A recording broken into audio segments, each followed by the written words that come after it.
The question with respect to the parking spots, do those parking spots have to be allocated based on the number of storage units inside or is it a set number that is?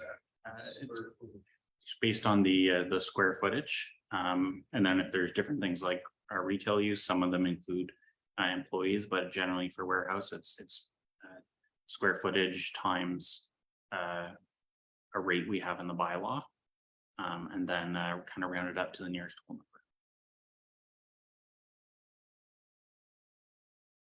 Seeing no other questions before I take questions, if anyone from the floor.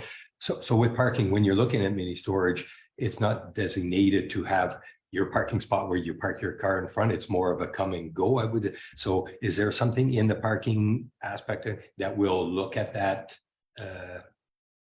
factor? That's a great question because it really depends if it's an inside or outside unit. The outside units, people don't usually park, they just drive up right to their unit, load and load off.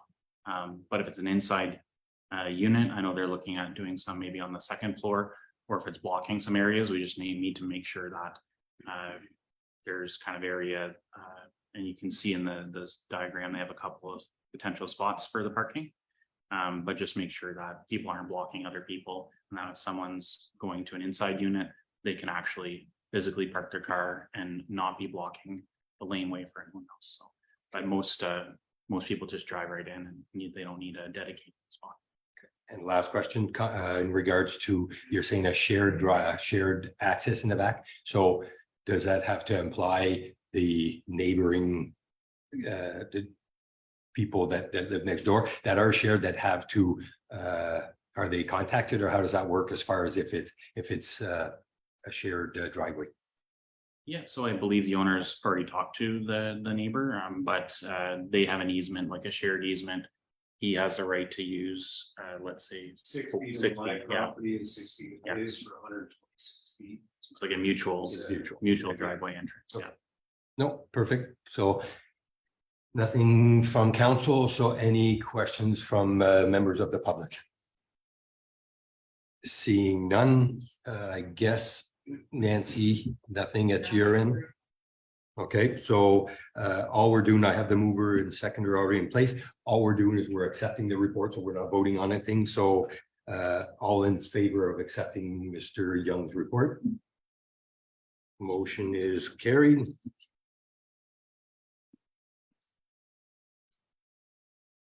Be it resolved that this public meeting adjourns at 6:44 p.m.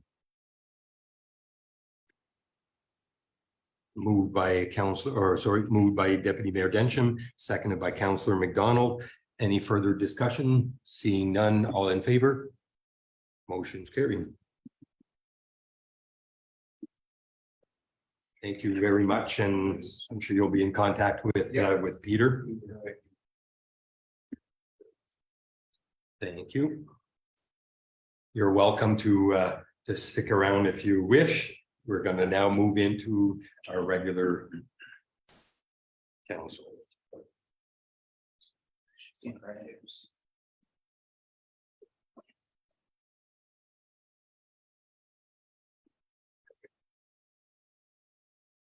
Be it resolved that this regular meeting now open at, I'll have to lie and say 6:45.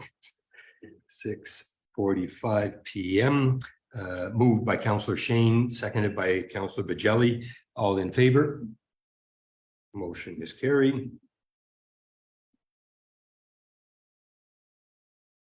Any disclosure of pecuniary interest on the regular meetings? Seeing none. Be it resolved that the agenda be approved as amended by adding item 11.2, which is going to be the extension of a no fee permit for open air fire bylaw. So it's being added in respect with the ice storm branches, and everybody is aware. So we're going to be discussing this item further down on at item 11.2. So moved by Councillor Shane, seconded by Councillor Bajelli. All in favor? Motion is carried.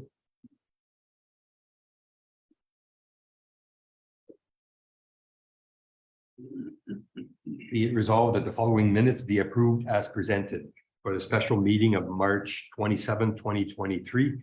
the zoning amendment public meeting of March 28th, 2023, as well as our regular meeting of March 28th, 2023. Moved by Councillor Bajelli, seconded by Councillor Shane. Any questions? Go ahead, Deputy Mayor Denchik. Just on the, we might want to check the closed meeting minutes, item number 5, resolution 83, 2023.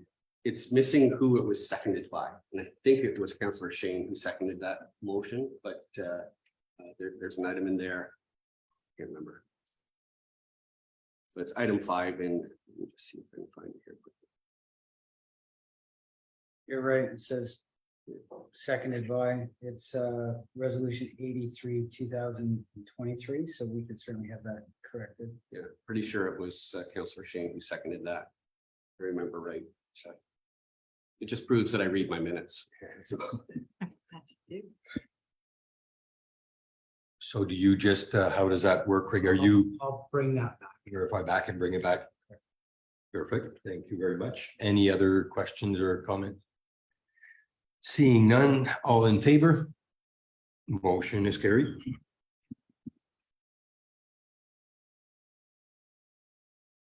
Be it resolved that the following monthly reports be received for the arena report, the CAOs, the finance, fire, bylaw enforcement, building, and public works. We got the reports moved by Councillor Bajelli, seconded by Councillor Shane. Any questions or comments? Go ahead, Councillor. In the CAO's report, I saw that you attended the combined linear infrastructure session. I was just wondering, that's for, I believe, stormwater and sewer. I was wondering if we have any stormwater or sewer infrastructure that will be under that CLI kind of provincial download. Do we have facilities that are? No, I don't believe so. I think Blake could provide the total infrastructure, but you're right. Most of that would be within the settlement areas. Yes. Which is a small percentage of our actual drainage system, which is rural ditches. Did you want to comment any further, Blake? I know the province basically used to issue these environmental compliance approvals for sanitary and for storm, and now they're kind of saying to the municipality, you're good, you're approved. When you make minor adjustments, it's all good. You guys review it yourself. And I know some municipalities have expressed that that's, you know, an additional sort of burden on staff. And I didn't know how much infrastructure we had that had an ECA, currently has an ECA that we manage. What was actually the lead on this? We can park it for another day. That's fine. Okay. Just wondering. Thanks. And he participated in the webinar as well.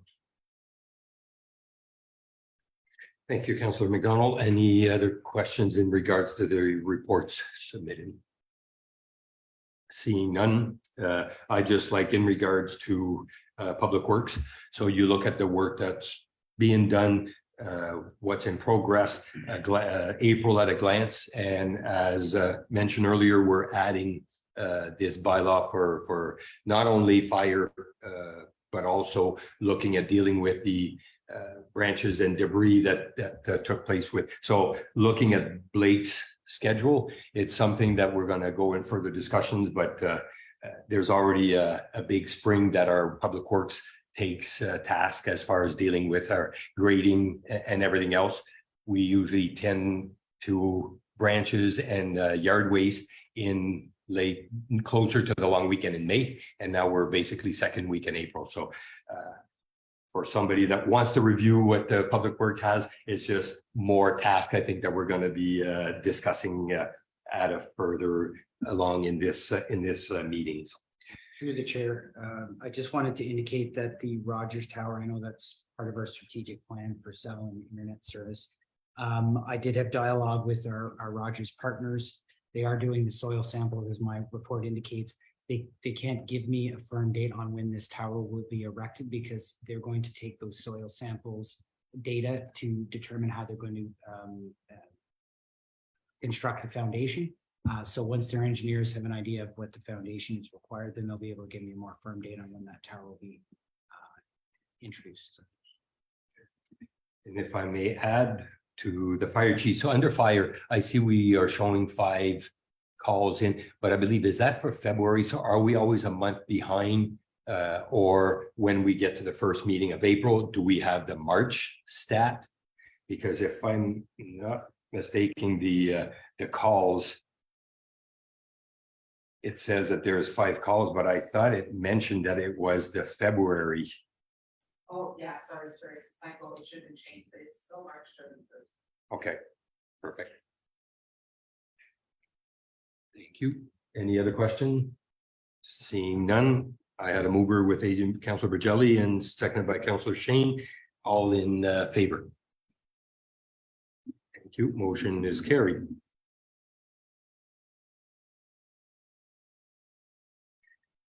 Be it resolved, the council receives the Bill 23 implication for North Stormont report moved by Councilor Shane, seconded by Councilor Bergelli. Before I give it over to Mr. Young, I almost have to apologize with the lengthy report that took place. I think that you went above and beyond. So I think you've identified the needs. So I'll put question to the floor and maybe just your 2 cents worth. So a lot of the stuff that doesn't apply is basically we can kind of brush. I like more the fact that what does jump into taking North Stormont with and once that's said, I wonder if there's a lot of negative stuff on there.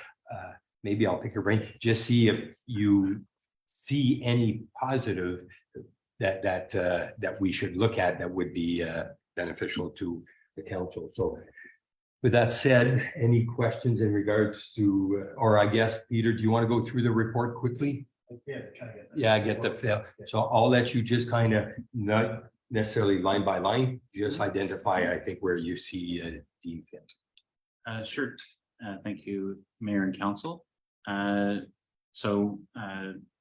you all know, the provincial government and all governments have been promoting affordable housing and trying to look at how we can build new homes and faster. So looking at the whole process, Bill 23 was passed and most of it came into effect right away. So the highlights that I kind of put in the report, there's quite a few changes. Municipalities that have development charges and certain fees that are being reduced or waived, they're impacted in a big way in their budget, but North Stormont does not have those, so it doesn't have a big impact on budget wise. Generally, I would say budget wise, the changes aren't too significant, but in terms of the process, definitely affects things. So one of the big ones is, as council is aware, is the conservation authorities not being able to provide comments on certain matters. So since then, working with Mo and then working with the other municipalities and SDNG as well, we've looked at for private services that the South Nation had done before. Now we've hired GRI Inc., a consultant that actually used to be the county's hydrogeologist a few years back.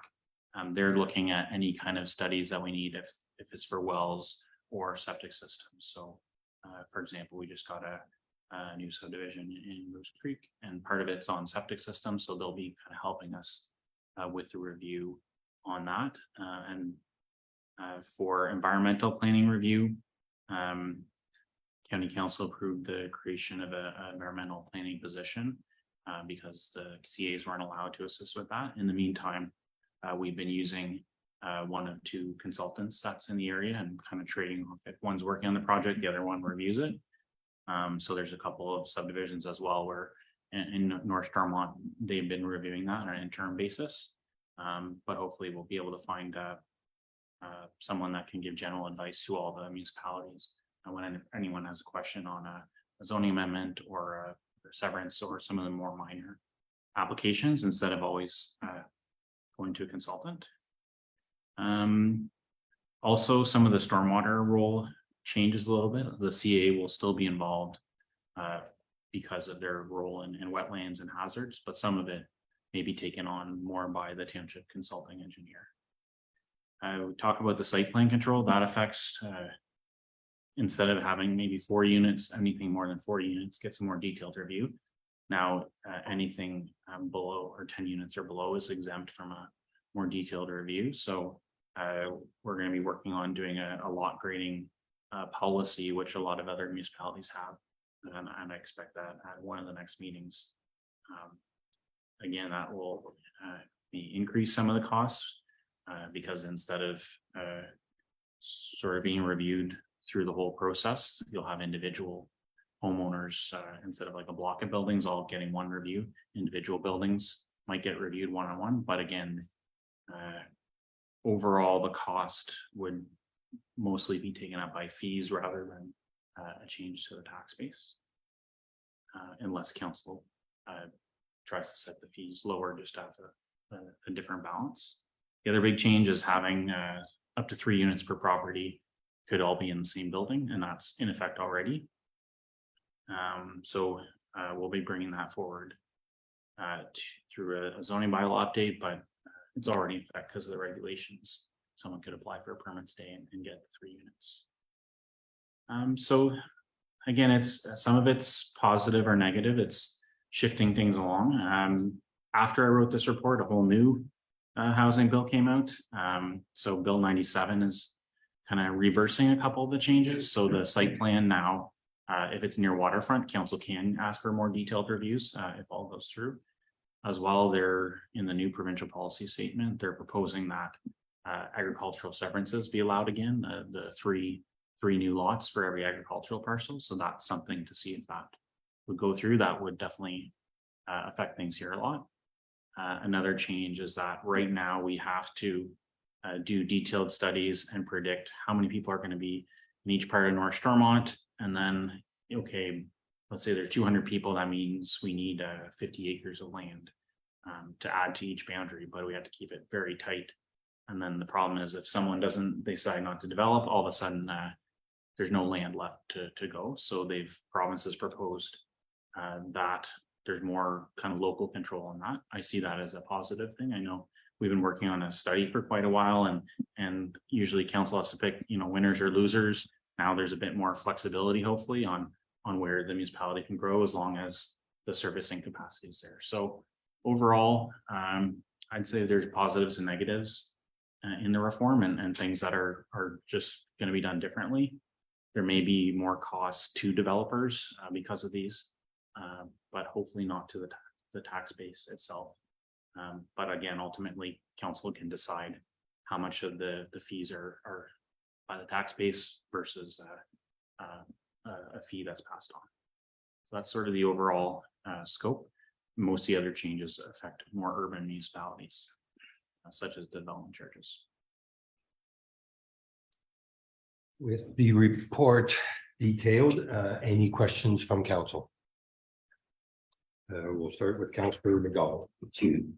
One thing I noticed in there was that, you have to spend 60% of your parkland fees, I guess, reserve each year. I thought that was kind of surprising because I feel like there's a lot of, especially smaller municipalities, that kind of have to save it up over time to be able to do something meaningful with it. I was just wondering how much we have in our parkland reserve, and it may not be possible to get that today, but what kinds of things we might have used it for in the past, because that seems difficult to use that every year. That's for 60% every year. Yeah, I'd defer to staff if they have that on hand, but the wording also is they can either spend or allocate. So I think, and it was a problem more in Toronto or larger cities where there'd be a huge pot of money, but not necessarily a plan to use it. And as you point out, Councilor McDonald, for rural municipalities, not a lot of money is coming in, so you have to kind of save it up. But all they're asking for is to either spend or allocate. So the council or staff can have it for a specific purpose, saying, okay, this is going towards, the park in Finch or Kreiser or Moose Creek, wherever, but can change that at a later date. It's just the province wants it to have more dedicated direction rather than just an open fund where money's coming in and never being spent. But again, we're not getting hundreds of millions of dollars our area, so I don't think it'll be hard to allocate it to worthy projects. But won't have to be spent in that budget year. Okay. That's And good. it, and if I can, interject, I think that the parkland on severances has just started. I think we've, so I don't think there's much Much in there. in the budget as far as, because in the past there was no, so now we're taking a percentage on each severance. I think, I'm not sure if it's a fixed amount or the percentage, but now we're gonna see over, but I agree, to take the 60% doesn't, unless you put it into reserve and wait, but you Mhm. can't, basically in a 1 year, taking 60% would basically just, put the garbage bags in our container. So other SCG municipalities are just allocating it towards, let's say, North Dundas, the Hallville Park, we'll put that money in towards. Yes.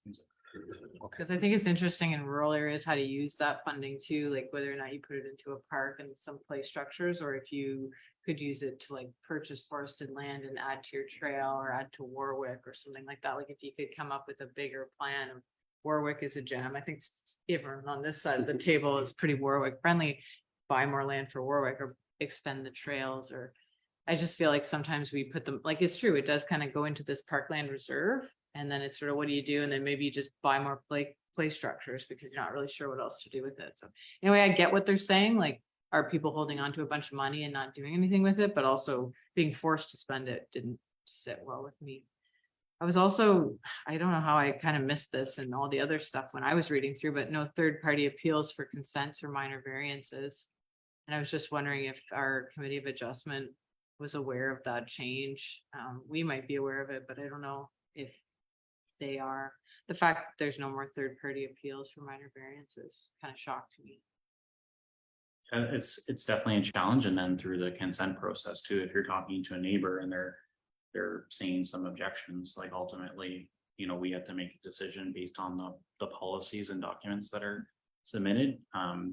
But if they don't like the project, or have a specific objection that we're not necessarily saying is valid, then they don't have a means to appeal. So, but ultimately, that's what the government decided, is that the authorities that are trusted through committee adjustment or county council and then to county staff, they're trusted to implement those policies, and there's always the ability for the province or another agency or municipality to appeal. Yeah.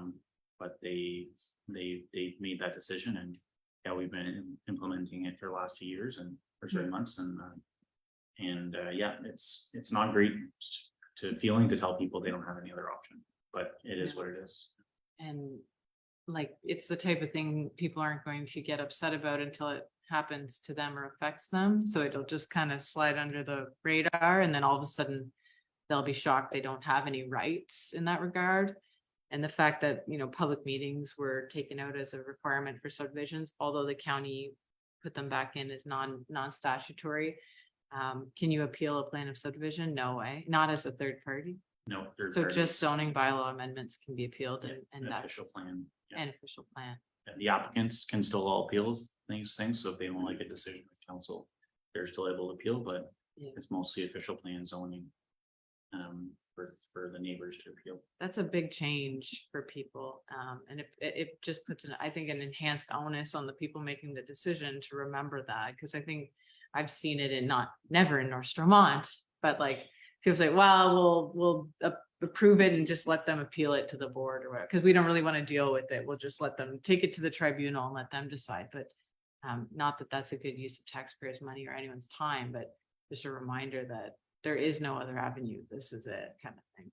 And I don't think conservation authorities are public bodies with the right to appeal. So I think it's just municipalities and province and applicant. It's a very tight list, and even, certain utilities and agencies, and some are limited only if it's within the scope they can appeal. So definitely, the goal is to reduce barriers for constructing new housing, and there's consequences, but that's kind of the direction is Yeah.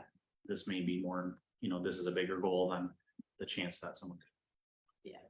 I think it's a good targeted tool, like, oh, let's make sure we can build high rises near transit stations, right? But when it comes to every minor variance that we do out here, I mean, lot of those not advancing our housing goals, so, but everyone knows that already. And then the last thing was just the new agricultural land additional severances is super concerning. I think we've worked really hard to try to protect prime ag land. We at the county, you've worked to limit the lot sizes and to try to conserve as much prime ag land. We've fought hard for the prime ag. So I did have a chance to talk to Jackie Pemberton. She's representative of OFA, and asked her what they were preparing on that, because that's not Bill 23. I guess we'll need a whole nother report, Peter. But I find that really concerning and maybe short-sighted, given that agricultural land is so scarce in Ontario. So, but thank you for the report. And I do think there's some benefits to streamlining, like Mayor Landry said. Any discussions?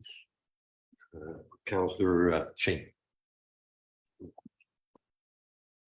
Just one question on the 3 additional units on fully serviced lots. If we have lots that are, let's say, Gimberg, for example, it's not fully serviced or rural, will they fall under this, or there'll be individual reviews? So in the township zoning bylaw, there is the provision, not all in one building, but to have the secondary unit. So it's not mandatory, but it still can be part of the zoning bylaw. With the new provincial policy statement, they're saying, province is saying they would like it mandatory for farm properties specifically too. So they'd be allowed to have the 3 severances plus 3 residential units on the farm. So it would be mandatory for fully serviced and for farms. But for partially serviced or unserviced villages, it would be the discretion of the municipality whether that's a good idea. And yeah, some communities it may be good. Some communities, smaller lots, you may want to have a hydrogeological study to make sure it doesn't impact people's wells. Thank you. Any other questions? Go ahead, Deputy Mayor. Thank you, Mr. Mayor. So one of the things that we were concerned first round was the speed at which things would get done, because there is a potential for penalties that the municipality would have to pay. Is there anything changed on that or progress? Are we concerned, any more concerned than we were the first go around on this? The only change is they moved the deadline. It was going to be January 1st. Now it's going to be July 1st of this year that new rule come to effect. They are proposing the province a regulation that they can exempt municipalities from or projects from this regulation. So I don't know if they'll look at rural municipalities with fewer resources. But in general, I think we'll have to see how it goes. I think we feel comfortable that there's enough time we can deal with the issues at hand, but there may be some, for example, the one earlier tonight, we might have said, okay, we won't circulate this until we're very certain on the exact parking and what exactly proposed, instead of, okay, here's your application. I will look at this later on in the process, because yeah, we don't want to have to give a refund if we're working collaboratively with the applicant. So yeah, that part may change, as we just may ask for everything to be sort of resolved up front. But overall, we feel strongly that we'll be able to meet those timelines for the zoning official plan and site plan. The biggest challenge for site plan will be if it's not the municipality's fault. Like, let's say the developer says, I want to pull back and put the project on hold. Well, we still have to give a refund, even though we've already done the review. So that will be a challenge, and maybe they'll work on a few more regulations to kind of make that clear. The other one question, if I may, Mr. Mayor. So with the lack of third-party appeal, does that change therefore any way that we post to the public on any of the severances, or do we post the same? Unfortunately, the province didn't actually change the regulation. So the regulation still says you can appeal, but if people ask about it, we tell them, like, sorry, this is. So then the required notice we're supposed to provide says, here's your appeal rights, but people, when they ask us, we have to explain that actually these were taken away. They just never updated the regulations. So for some of our subdivisions, we have been putting that on the notice. So but please note, only certain prescribed agencies and public bodies can appeal, just to make it clear, but for severances, the mandatory wording is the same as it was before. So that might get cleaned up as well, but there's a lot of different bills that are kind of coming out, so not everything's been adjusted to meet the new Yeah, legislation. because half the problem sometimes is communication, right? If people and managing expectations as much as is managing the new process. And so, okay, thank you. Any discussion will go ahead, Councillor Bajelli. First off, thank you very much for putting this together. This, I'm assuming this was quite time consuming and trying to be very neutral and not, letting your personal views on that and stay very objective. One area of concern that I kind of have, and I feel like it's something that we are kind of put under the gun is would be protecting future heritage.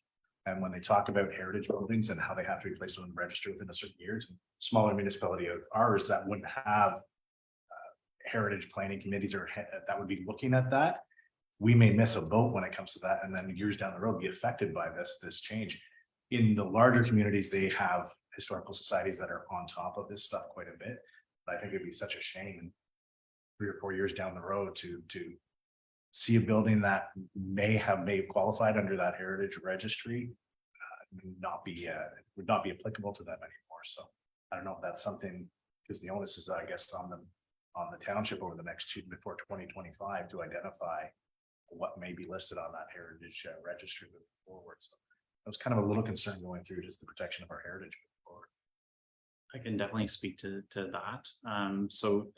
That was more of an urban issue that municipalities might list hundreds of properties and kind of never follow up with whether they were worthy of getting a formal designation or just a listing is like just prevents someone from demolishing it.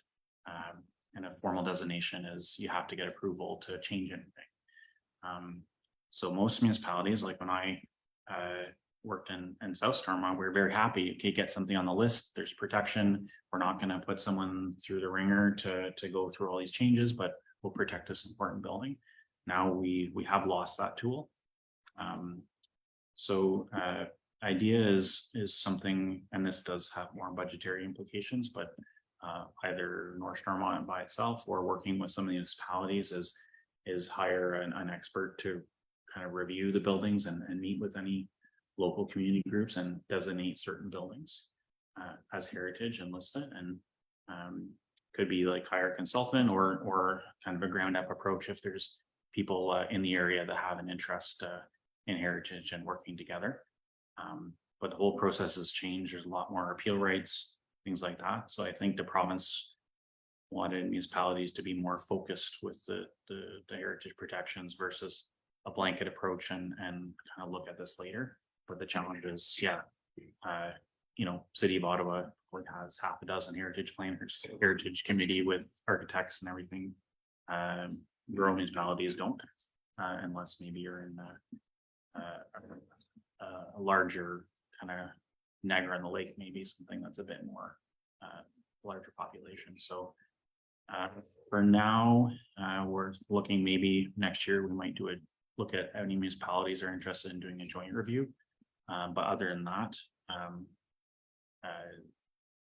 the deadline's in 2 years to look at it, and then that's it. And then we'll have to. They could still be added as a designation, but there's kind of a cooling off period after that too. So this may be part of next year's budget, working with some of the other local municipalities because it's kind of a large cost for one municipality to take on. Thank you. You're good. So and I'm not sure if I read it in the report. At work, I've been kind of poking through, but there was somewhere or something that was talking about site plans and eliminating the need for site plans on certain project. Did I misread that, or is there? So I'm just looking, say, for a project of 2 4-unit townhouse. You've got your design done. Is there not the need to produce a site plan, or what? Did I read it wrong, or is there something in that? So it's for residential buildings up to 10 units on a property.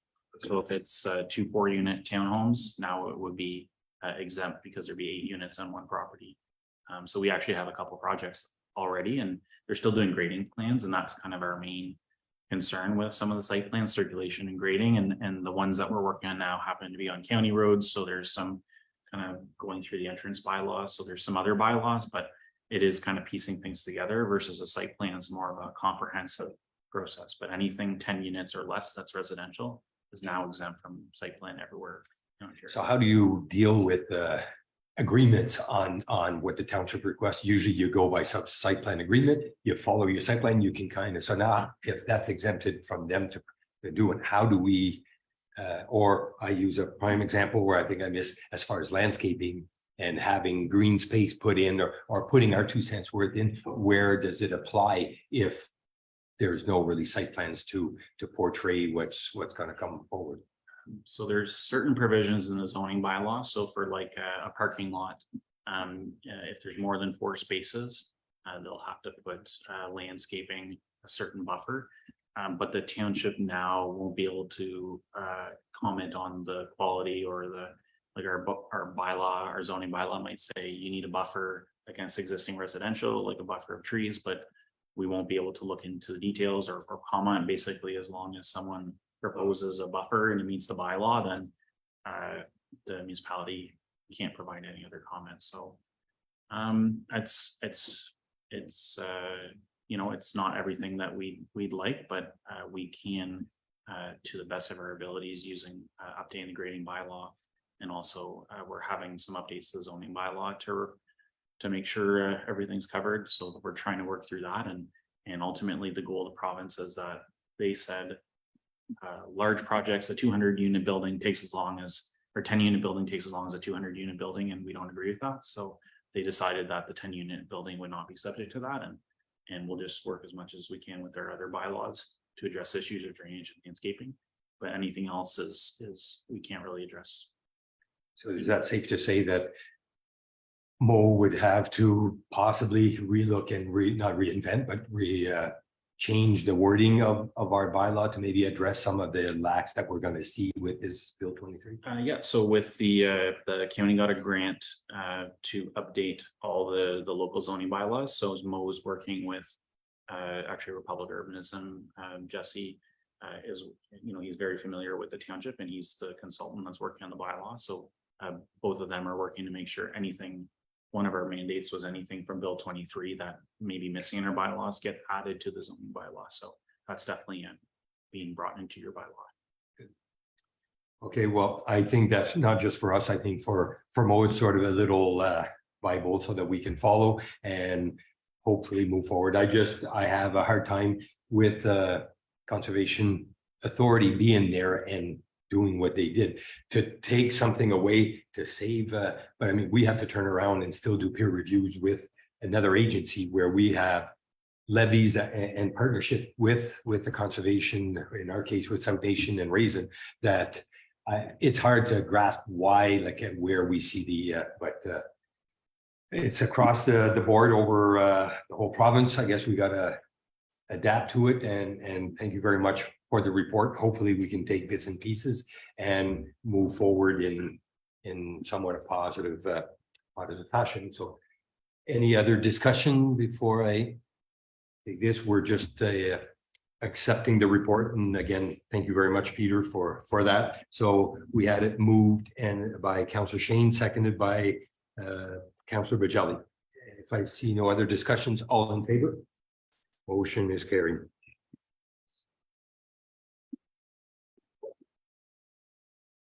Be it resolved that bylaw number 25-2023.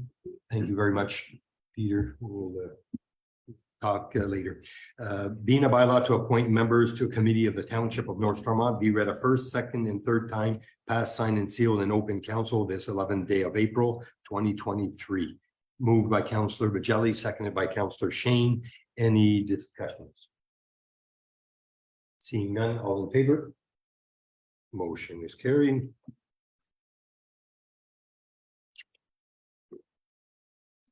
Be it resolved that bylaw number 26-2023, being a bylaw to appoint various officers and to fix remunerations, to be read a first, second, and third time, passed, signed, and sealed in open council this 11th day of April 2023.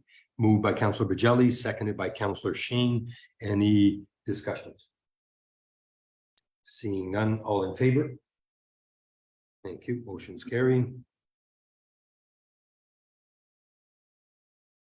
Be it resolved that bylaw number 27-2023, being a bylaw to appoint members to the Property Standards Committee, be read a first, second, and third time, passed, signed, and sealed in open council this 11th day of April 2023. Moved by Councillor Shane, seconded by Councillor Bajelli. Any discussions? Go ahead, Deputy Mayor Densham. No, just a quick thank you to the three committees for the people who have put their name forward and are offering their time. I know there's some remuneration, but and rightfully so, but it is a community service, and I just wanted to take a moment to thank You. Any other questions? Seeing none, all in favor? Motion is carried.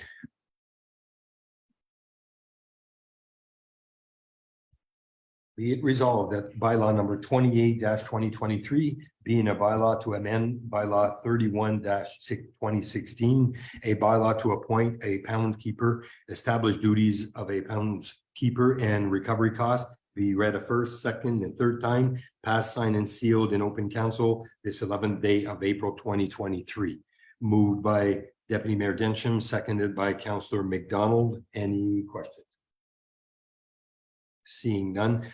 So this, Craig, is this the new, so is that where we have multiple townships working with the same? So this is not the same position I'm thinking about when you call it the pound, the dog. So that's separate. Okay, Is this where he takes them? so maybe can you elaborate on the difference between the pound?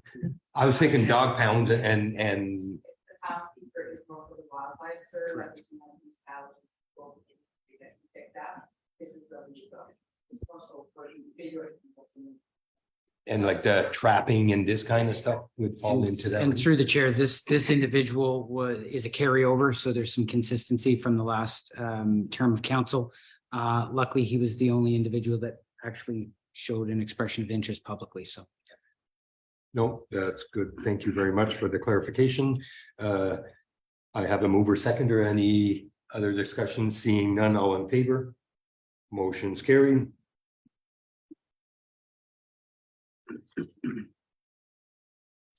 Be it resolved that bylaw number 29-2023, being a bylaw to approve the amendment to the North Stormont Human Resources Policy subsequent to the 2020 review of personal policies, be read a first, second, and third time, passed, signed, and sealed in open council this 11th day of April 2023.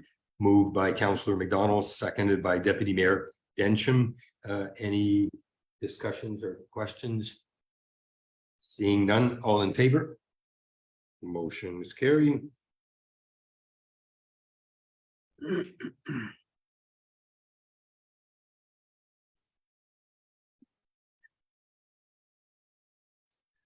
This is a big one. Be it resolved that bylaw number 30-2023, being a bylaw to levy and adopt the 2023 capital and operating budget, be read a first, second, and third time, passed, signed, and sealed in open council this 11th day of April 2023. Motion's carried. So I will take any questions from the third draft. I see Deputy Mayor Densham can start that.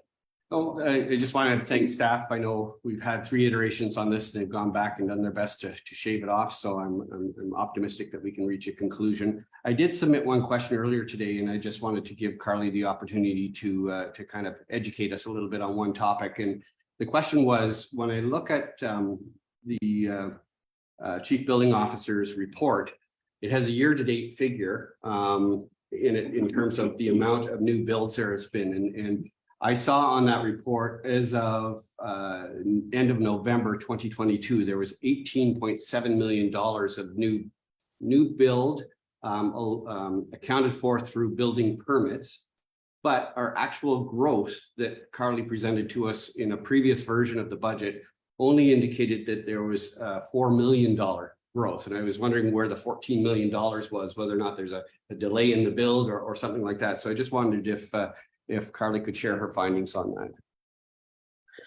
Through the chair, so the building report, coming from staff is the estimated construction value that's listed on the permit.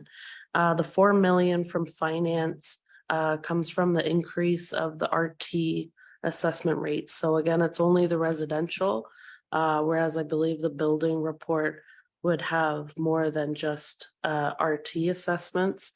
So that assessment might be captured in other areas such as commercial, industrial, farm. The other difference is with our figures coming from MPAC. They have, once the building is complete, then there's the time difference between when that assessment is captured through MPAC, and it's not always the same value that's listed on the permit or what the estimation was. So then once they have that information captured, then they deliver that information to us, and sometimes that can take a while.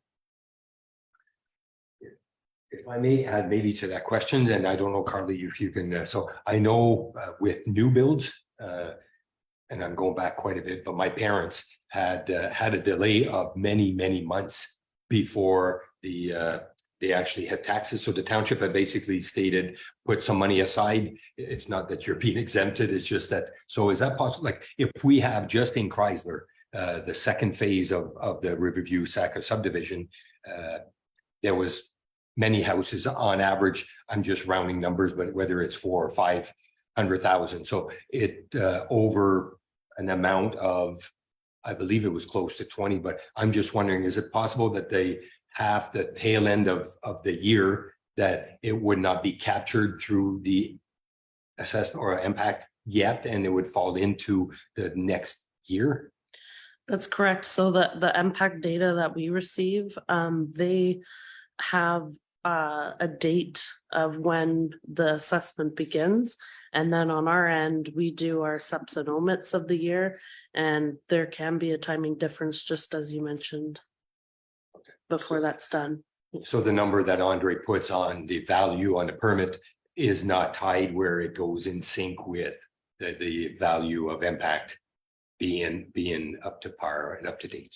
Correct. No, and finance doesn't look at the building permit information, so Andre would know more about those values on his report, being like the 18 million in construction value. But the 4 million for finance, that is just straight from impact, the increase in the RT assessment from year over year. Yeah, so the way I'm interpreting this is, and I asked the question as well, when a developer issues a building permit, are they looking to put a big number on there in terms of what they expect the property to be worth, or a smaller number? And our thoughts were that it would be tend on the smaller side. So to me, this just feels like the potential for more revenue to come in as these builds happen. And as the assessment goes through and everything. So it just feels like this has potential to contribute to a surplus for 2023 and maybe even to 2024, because it can take a couple of years for a building permit to actually turn into a finished building as well. But again, I guess it's a bit of optimism, but this was the reason I asked for Andre to kind of itemize that report out. And I know you mentioned residential, but he also itemizes it out. Residential was 18.7. I think it was residential. And then there was, because he also had farm at 3 million and he had commercial as well listed out. So my thinking is that it's just 18.7 in residential. So I'm hopeful that this means that we'll see some additional revenue roll in as the buildings get completed in 2023 and 2024. Any other questions in regards to? Go ahead, Councilor McDonald. Yeah, Carly had asked you yesterday, I think, just how you got it down to 4.8 and where you were finding the savings. I think that's interesting to know as well. Yes, of course, through the chair. So I do have a list of the changes for council's information from where we left off on the second draft to the third draft. So the two items that aren't affecting the tax levy that I've noted here are that we postponed the Farley Road for 78,000 construction to next year, because this is to be done in conjunction with concession 1112. So that would have reduced the transfer from reserves. 120,000 was added to the admin capital. So we put in the budget for to use the accessibility grant of 100,000, and then also to show that the 20,000 in reserves is the township portion that's going to be coming from reserves.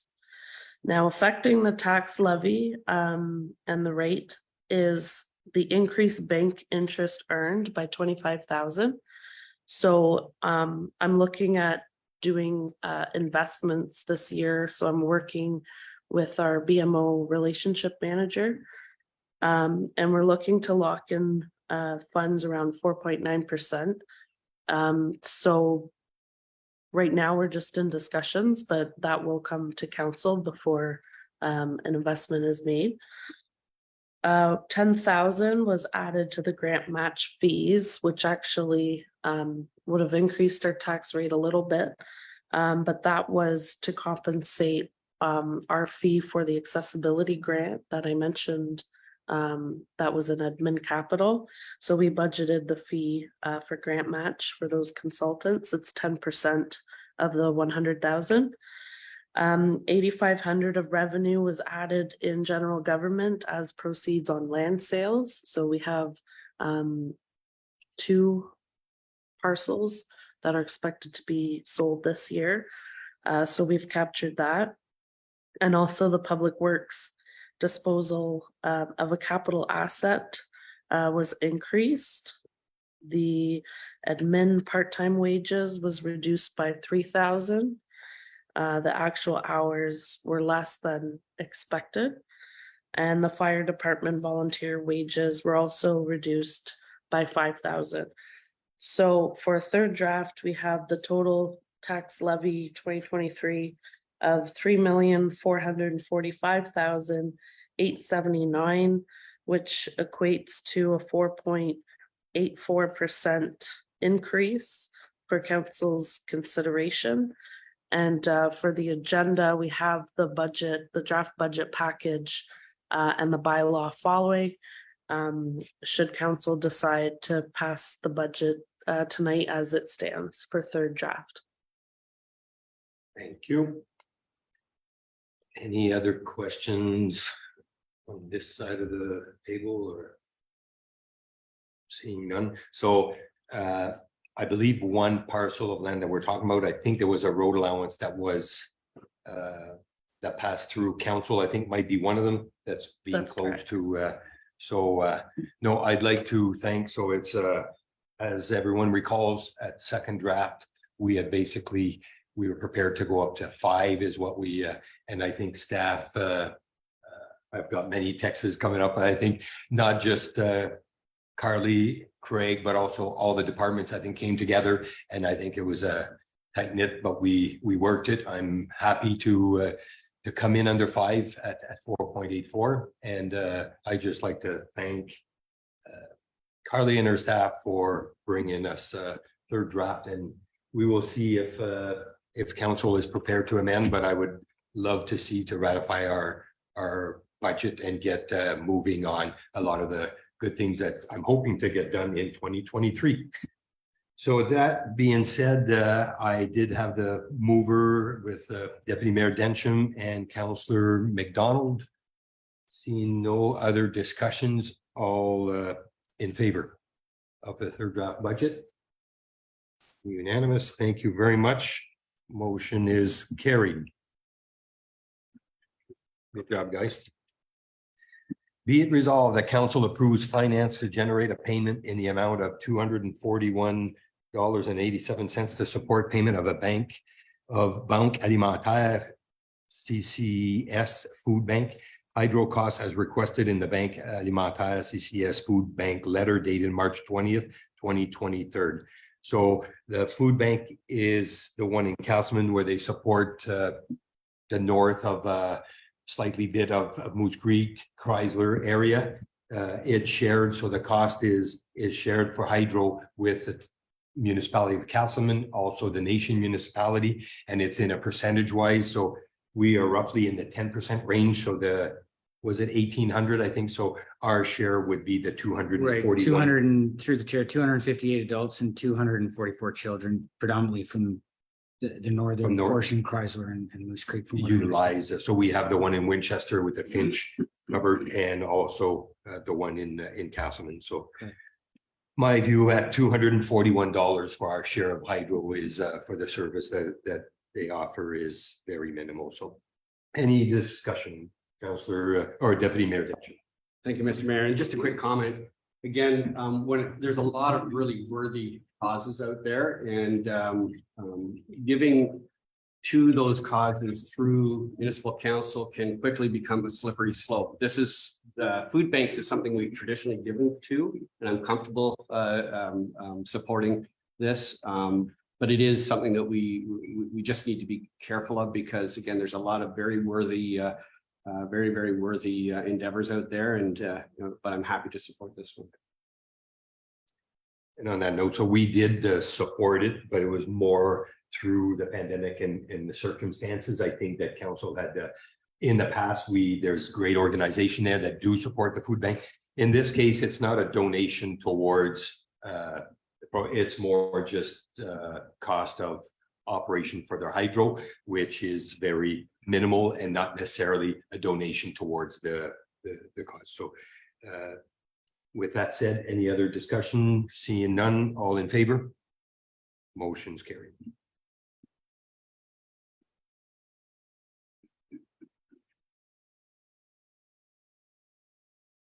Whereas Enbridge recently made an announcement of their intentions to begin charging third-party contractors and other utilities $200 Canadian plus applicable taxes for utility locates where a field locate is required.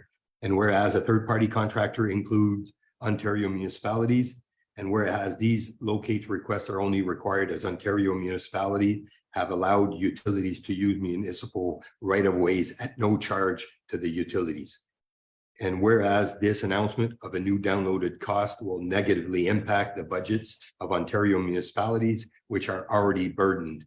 And whereas if Enbridge is successful in implementing this new charge, a precedent is set to the other utility companies to also begin charging for locates. Therefore, it be resolved that the Township of North Stormont strongly oppose these utility locates costs being downloaded to Ontario municipalities by Enbridge Gas or other utilities, and that the province of Ontario Ministry of Public and Business Services delivery makes it clear that these costs must be borne by the utilities themselves, and that this decision be forwarded to Minister of Public and Business Services Delivery Khalid Rashid, Minister of Infrastructure Kinga Surma, Minister of Energy Todd Smith, Premier Doug Ford, the Township of North Stormont MPPs, the Association of Ontario Roads Supervisors, and the Association of Municipalities of Ontario. So that is moved by Deputy Mayor Densham, seconded by Councillor McDonald. Maybe I'll just get, Blake, it's pretty self-explanatory, but what do you think the impact?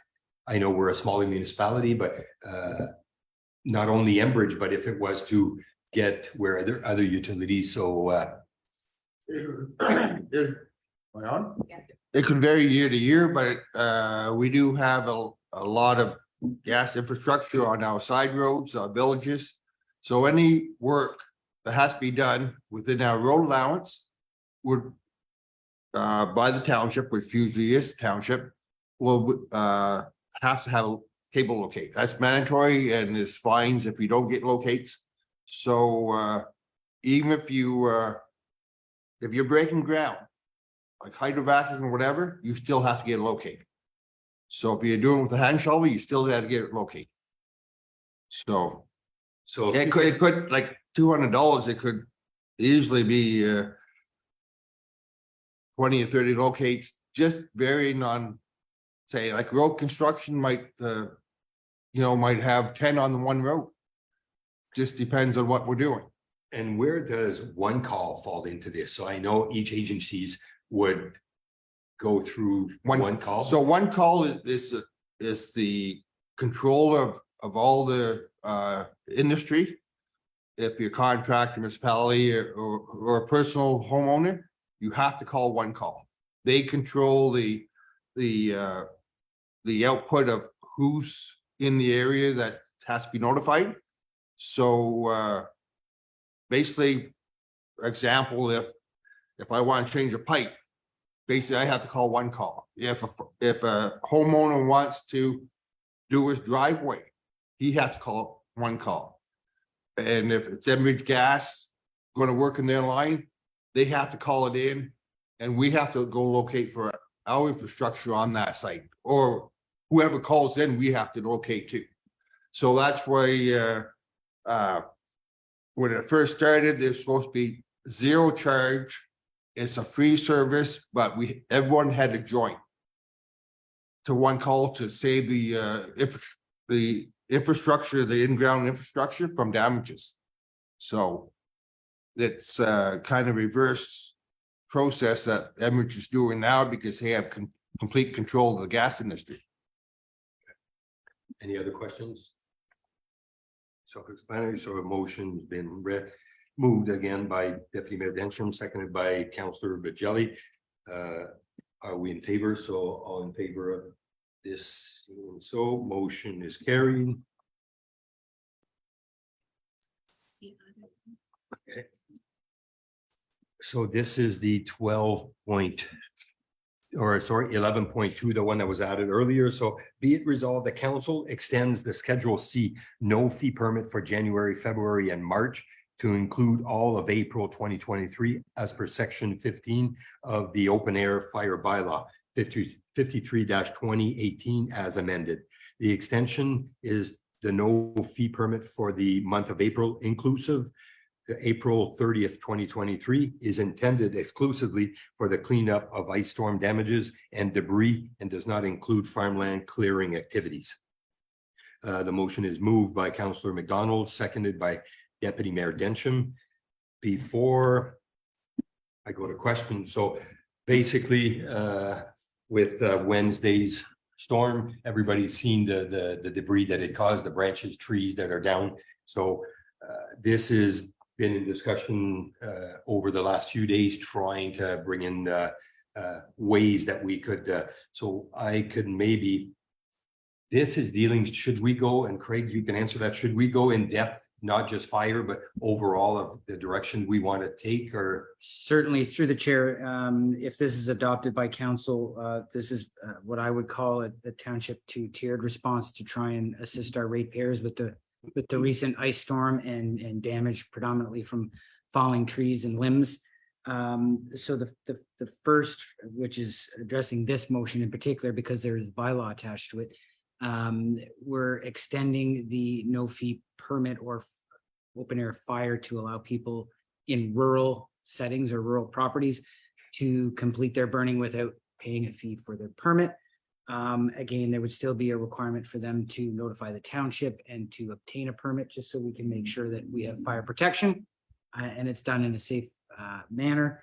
The second phase to this would be our public works team, very dedicated, and even though they're heading into their busiest season, we will be introducing, thanks to Blake and Elliott, a special collection or an additional collection day for leaf and yard waste. There will be a public notice going out outlining both of these initiatives by the township, again, through the approval of council, to try and at least support our community as best we can. It was a very challenging time last week.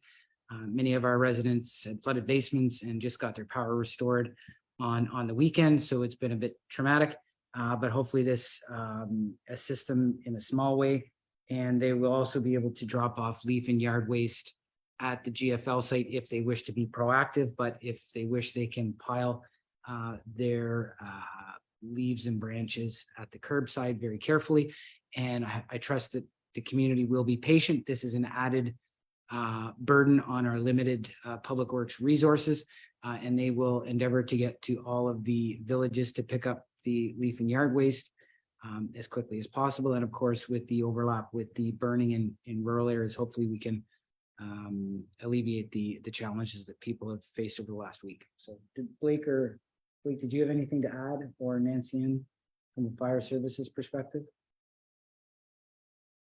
So if I can add the comments I made earlier about our public works, when the report came out, how busy they were going to be with April at a glance, and the work that they do do diligently in the spring. So generally, again, we pick up the yard waste in later in May, so closer to the long weekend of May. So I'm just asking for patience of our residents. So we're going to start not necessarily a specific date as to when. So if people put their branches at the road, again, make sure it's cleared of the roadway. We don't want to impede on or sidewalks. So, but the township will be tending to it as best they can over the next probably 5 weeks or being so. Second, in regards to the fire bylaw, so we still request people to phone in to get so there's 2 weeks with no fee. You still need to get your burn permit.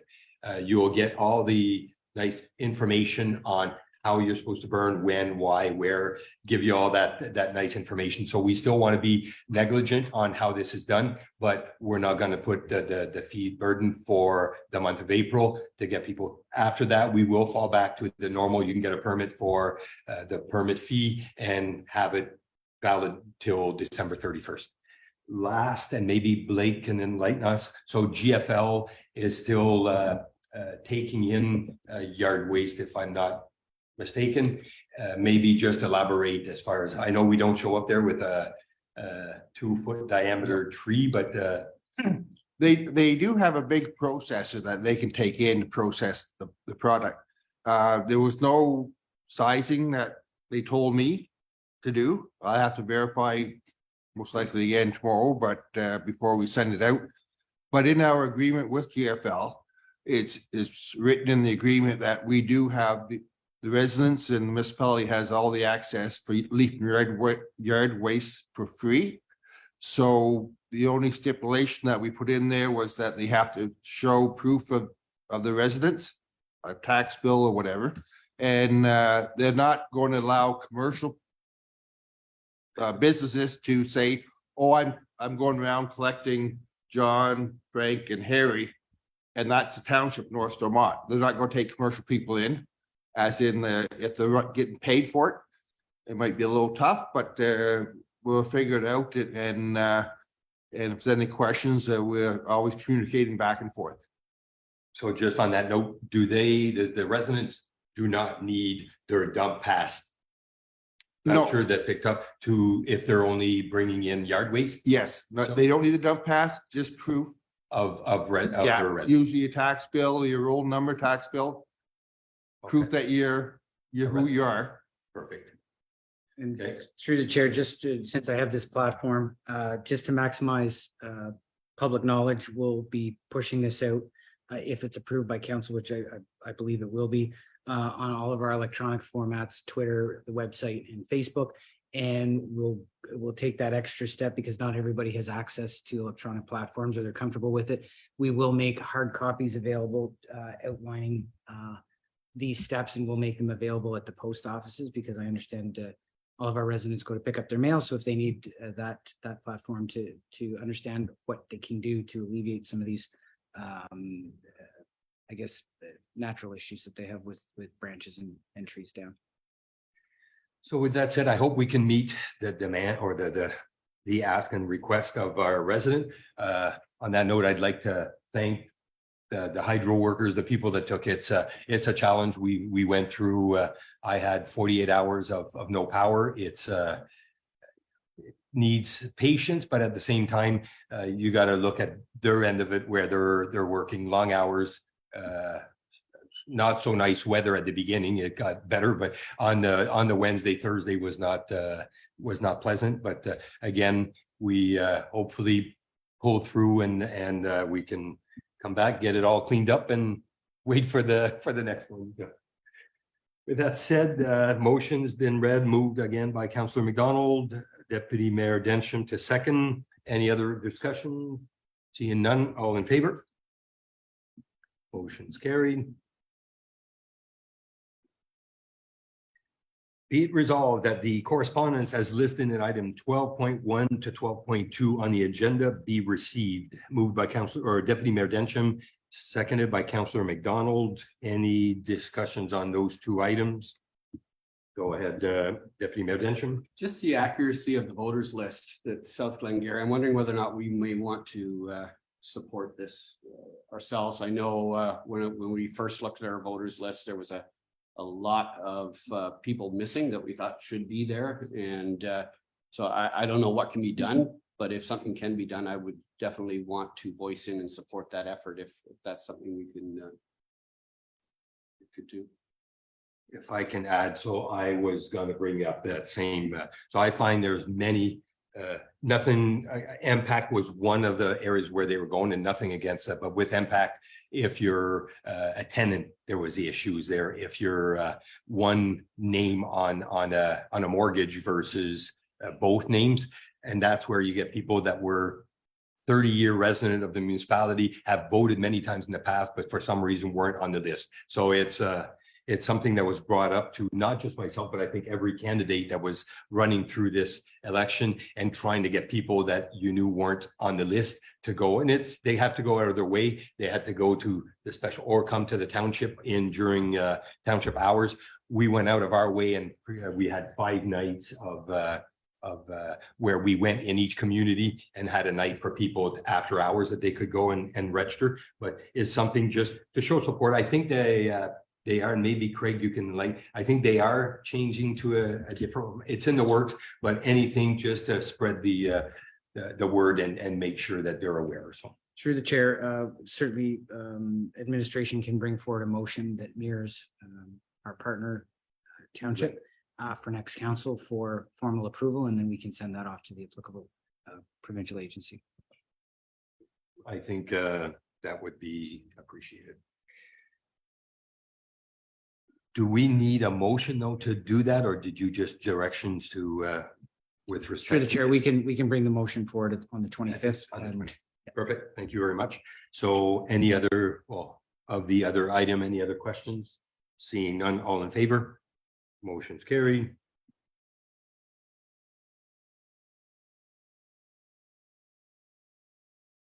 Be it resolved that bylaw number 31-2023 being a bylaw to adopt, ratify, confirm council's action at its regular meeting of April 11th, 2023, be read a first, second, third time, passed, signed, and sealed in open council this 11th day of April 2023. Moved by Councillor McDonald, seconded by Councillor or Deputy Mayor Dencham. All in favor? Motion is carried.